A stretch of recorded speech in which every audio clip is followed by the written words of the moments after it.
खुदावंद के ज़िंदगी बख्श कलाम में से ज़बूर नंबर 23। खुदावंद मेरा चौपान है, मुझे कमी ना होगी। वो मुझे हरी हरी चरागाहों में बिठाता है, वो मुझे राहत के चश्मों के पास ले जाता है। वो मेरी जान को बहाल करता है, वो मुझे अपने नाम की खातिर सदाकत की राहों पर ले चलता है।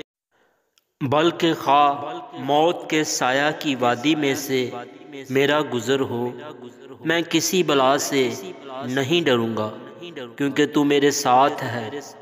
तेरे आसा और तेरी लाठी से मुझे तसल्ली है।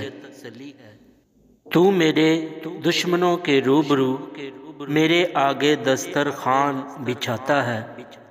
तूने मेरे सर पर तेल मला है, मेरा प्याला लबरेज होता है।